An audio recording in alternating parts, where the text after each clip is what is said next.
Hello, welcome to another exciting edition of Sports Pizza. My name is Edwin Onyebolise. I'm excited to grace your screens once again. We have a lot in store for you today from football, Formula One, and basketball. I'm not doing this alone, of course. I have my guy in the building, Bankole Oladuni. Don't forget that when we wrap up with analysis, we deliver to you the very best of odds from the Tipster's Corner. We'll go on a short break. When we return, we'll start off from the home front where something interesting happened over the weekend.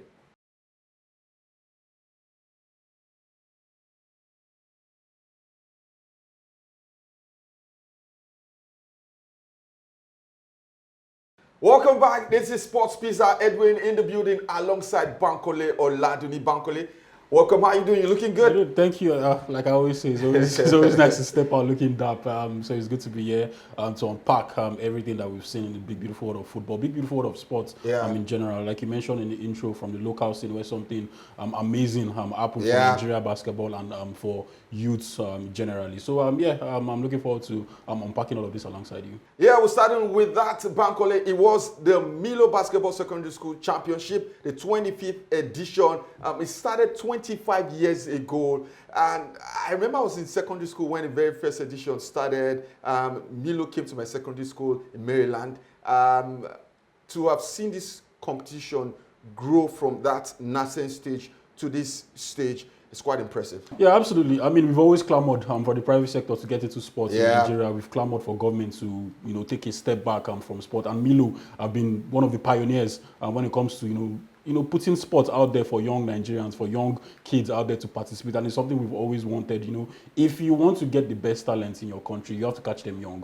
And that's something Milo, that's a message Milo have always passed all through the years. 25 editions of this particular competition, 25 editions of bringing out the best young basketballers all over the country. I mean, it's commendable, to say the least. All right, we had, like I said, secondary schools from around the country. In the final for men, it was Niger versus Bayelsa. It was a very close game. Niger defeated Bayelsa 66-64.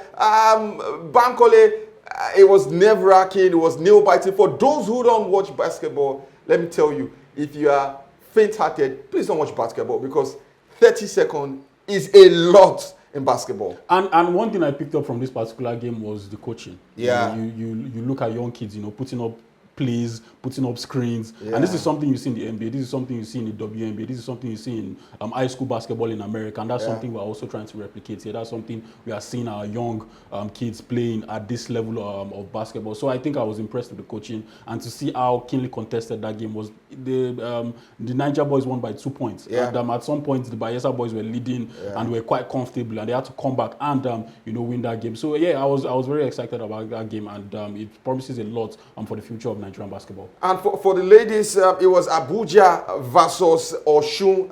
This time around, it wasn't really close, but hey, Osun put up a good fight, ended 55-42 in favor of the ladies. It's safe to say, Bankole, that if we have a proper channel, we have the sport ministry team up with Milo.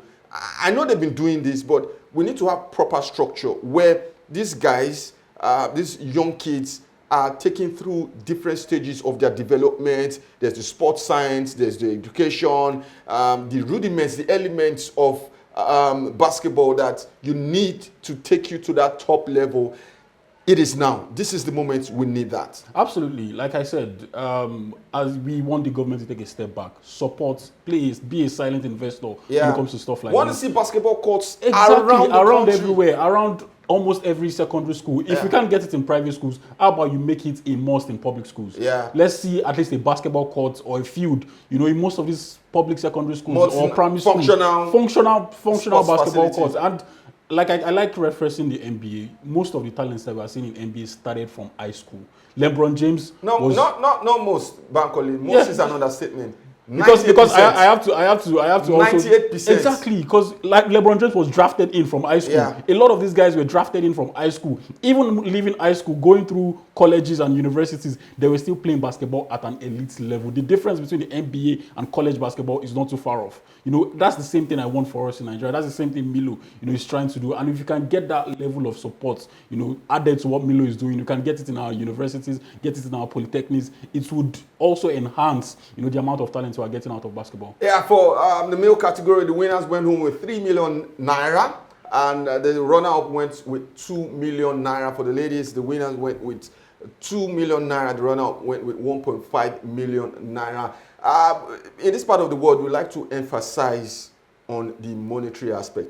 Important, but the feeling with Milo is that this money is just a way to say thank you, a way to appreciate you. But more importantly, is the platform that Milo gives these youngsters to showcase their talent.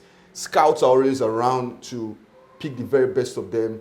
And again, we need more bodies like Milo to come into basketball. Absolutely. And stages like this, I don't think it is result-oriented. Yeah. I don't think people are looking for, who is the best basketball secondary school team. Yeah. It's about development. It's about developing these young guys. And whoever it is that might have won, or whoever it is that might not have gone on to win, I still think people saw what basketball can be in Nigeria. People saw the future of basketball in Nigeria, and that was exactly the aim of Milo in establishing this competition. To ensure that there's a channel of talent for basketball. There's a route that basketball is being developed on. A foundation, and that was exactly what we saw. So I don't think the monetary. Yes, the monetary aspect is a wonderful advantage. It can serve as an added motivation for the schools, the teachers, and other administrative coaches that might be going into all of that. But I still think at the end of the day, the whole point of this competition is development oriented. All right, at this point, we have something for you. Sports Pizza was live at the venue. We covered the event. We saw scintillating players. We saw talent. The future of Nigerian basketball were on display at the National Stadium. We spoke to the coaches. We spoke to officials. We spoke to representatives of Milo. And of course, FIBA officials were on ground. Take a look. We'll be back. To be honest, it's phenomenal to be part of something that has outlived, I'd say, several generations. I was just talking to someone in there who was part of the team that won in 2004, I think. And honestly, it's a testament to an amazing legacy of raising champions in and out of the court. For me, the beauty of this championship is not just the focus on sports, because sports is very important, but the focus on teaching kids, the values that sports builds. Teamwork, resilience. I'm sure you witnessed the girls' finals and how keenly contested it was. We teach people how to win, but we also teach people how to lose and build the resilience that you just need for life. The impact of the game cannot be overemphasized. We have products from the Milo Basketball Championship who are now playing on the national team. There is no national league team in Nigeria that does not have a product of the Milo School Basketball Championship. And I can tell you, even right there on stage, we have some of the referees who also are products of the Milo School Basketball Championship. And beyond that, the discipline, the teamwork, the values that are being instilled in our children through this game cannot, be quantified. And then we do say that introduction of sport to these children takes them away from social vices. They are here, they've been very busy participating in sport. You can't find them, maybe in gangs or doing some other things that are, not legal. Coming for this program, it was not an easy job, or it was not an easy task. Basically, starting from the training sections, how we managed to put through with the players, it was not an easy job. Training under the sun, waking up as early as 5 a.m. to be in school, for the players to come on court at 6 to train. We do morning training by 6 to 8, enter classes. After the classes, the school closed by 2 p.m. After 2 p.m., we start another training again to 5 p.m. It was not an easy job. And the student and player also on their own, their resilientness and their determination is what brought us this far. together with teamwork. So it's really a nice team for me, and it's like the happiest moment of my life.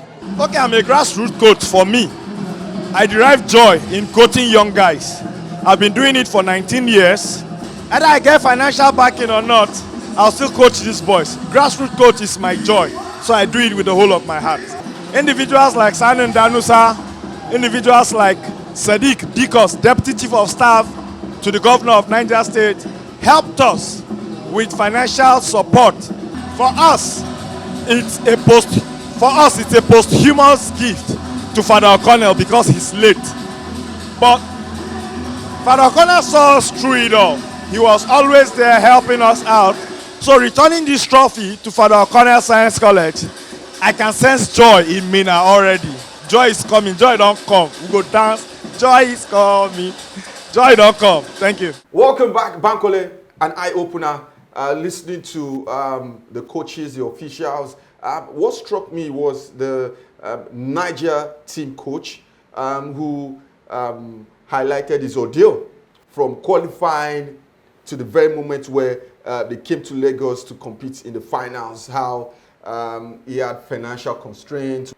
These are the sort of stories that in the coming decades will make it to Netflix. Yeah, absolutely. I mean, when you have a team that has gone through the qualifying round, you have a secondary school that is unarguably the best secondary school, the best basketball secondary school in your state, and you're unwilling to support them on a national level. It speaks a lot about what you think of sports in general. It speaks a lot about what Nigerian politicians think of sports in general, what the government thinks of sports in general. All around the world, sports has gone on to become a huge business. Sport has gone on to become a huge source of revenue. Multi-billion, and it's a shame, that our government still think of it as a plaything, just to pass time. And kudos to the Niger State coach. You don't buy that type of passion. That type of passion is inbred. You can't get it for free. And I think that if we don't take advantage of the passion that we see, from our fellow Nigerians, we don't take advantage of the passion that we see from enthusiasts of this sport, we will, end up regretting it. Hopefully, we don't get to regret it. We're wishing all the participants all the very best. We're looking forward to the 2026 edition of the Milo Basketball Secondary School Championship. We're going to break at this point. When we return, there's more on the other side.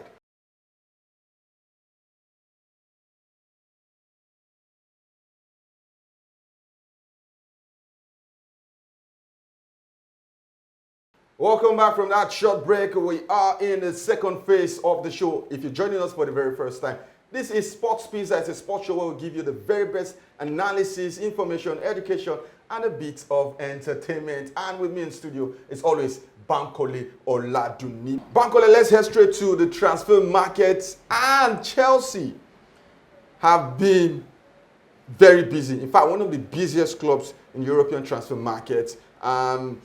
João Pedro is the latest to join after Gittins' deal was announced over the weekend. My question to you is, what exactly is Chelsea building? Now that's an interesting question, because I've always felt like it is a madness going on at Chelsea, but there is a method to this madness.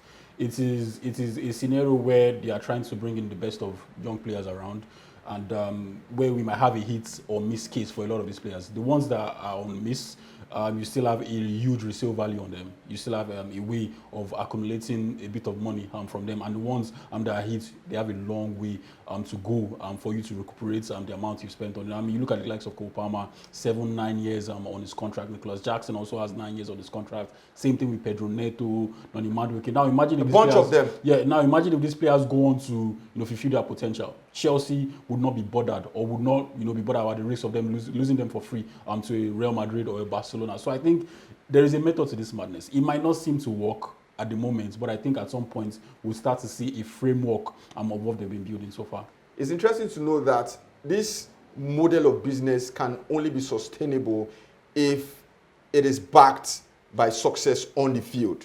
Now, success on the field means you have more money to spend in the transfer market. There are no guarantees that these guys will become the asset you think they will be in the next 3, 4, 5 years, max. So you need something to sustain this model. And that something to sustain it is success. This Chelsea team in this moment, I don't think are primed to win either the Premier League or the Champions League. So success is relative, for Chelsea. I don't think for them to recuperate revenue, I don't think they have to win the Premier League or win the Champions League. Like we saw last season, they qualified for the Champions League. That's a huge money in the coffers already for them. Also playing in the Club World Cup is another avenue for getting money. If you talk about player sales, Chelsea are one of the best teams, when it comes to selling players. The likes of Trevor Chalobah has been quoted for what, 35 million. Noni Madueke has been quoted for 40, but they haven't sold them. 40 million. But if these are quotes, they haven't yes, sold yes, them. but if a team comes in for any of these guys, these are the prices they'll be going for.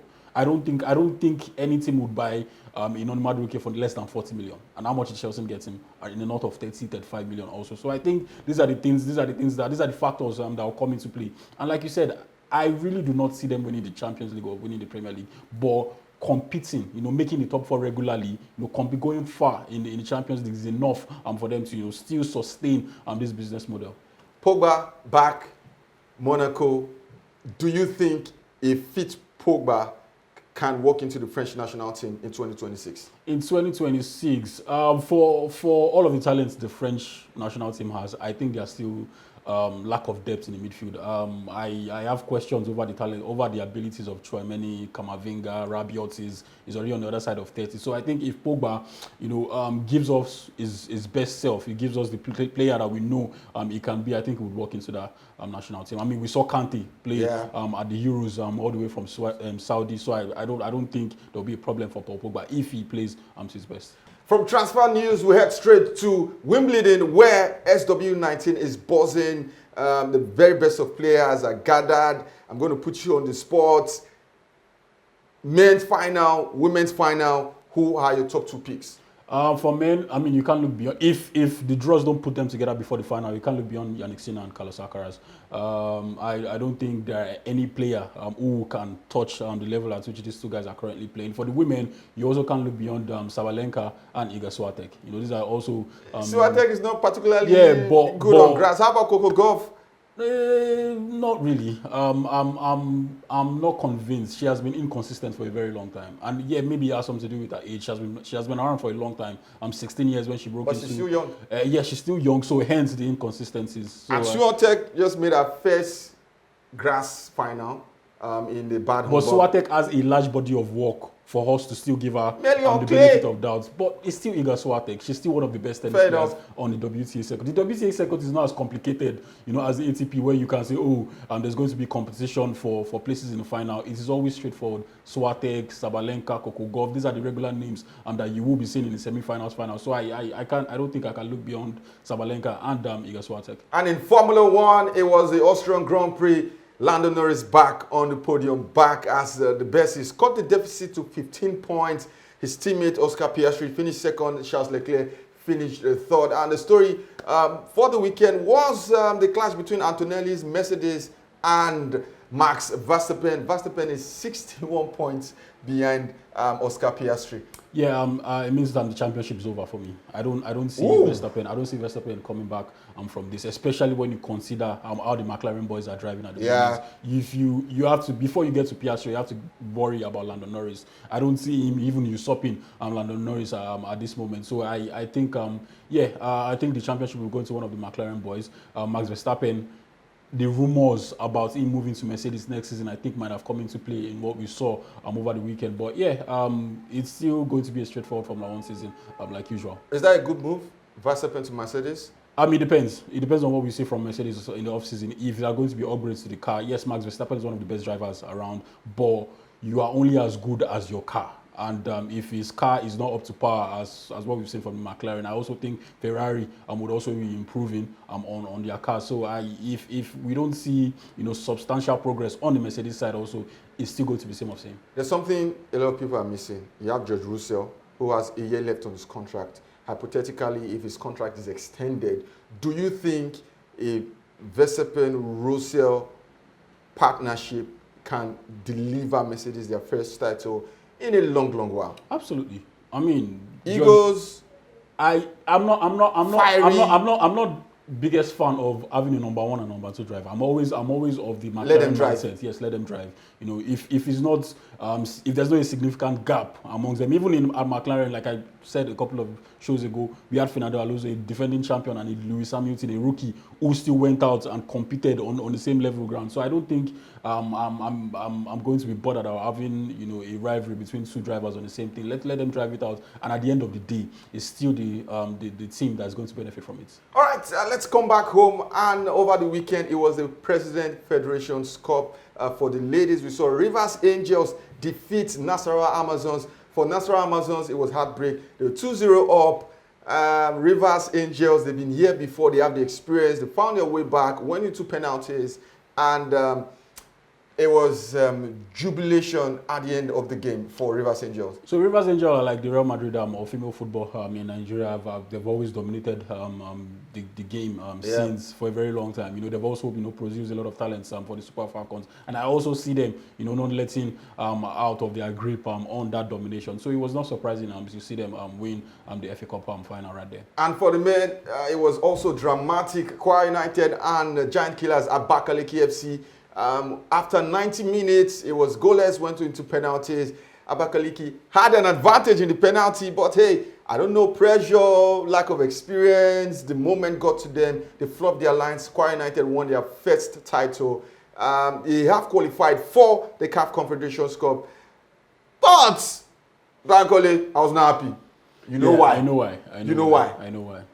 Now, the tradition has always been the captain hoisting the trophy. Why do Nigerian administrators have this it is me or nobody syndrome? Why is it that the main character syndrome? Yes, that's what I'm talking about. You saw I don't know if it was the coach or the commissioner, he was grappling with the captain on who to hoist it, then you took it from them, you took it to the governor. I'm not saying you shouldn't do that, but allow the captain his moments. He led his team through blood, sweat, and tears. Yeah, I mean, it was embarrassing to watch. Honestly, I looked at that scene, and it was like they always want to be the protagonist in every situation. Yeah. If this team had failed to win this competition, it probably would have gone to see a scenario where all of these players would have been sacked. Yeah. Even the managers would have been sacked without notice. But they've gone on to win, and now you are trying to take the spotlight away from them. It's an absolute shame. Whoever the club owners are, they should respect the fact that these players are the main protagonists. These players are the real reason, why they have that trophy, and you shouldn't, take that moment away from them. Like you said, after the whole parade on the podium, you can now have your own moments. But you trying to take that moment from the captain, trying to take that moment away from the team itself, and it's a shame on you. All right, it was a good game. Abakaliki FC fought valiantly, but unfortunately, it's not enough. They relegated from the NNL to the NLO. So I hope to see them back in the FA Cup next year, the President's FA Cup next year. For Kwara United, work needs to be done, but I'm less optimistic about their chances on the continent. Let's go on a short break. We'll give you a video for the week. When we return, it is the Tipsters Corner.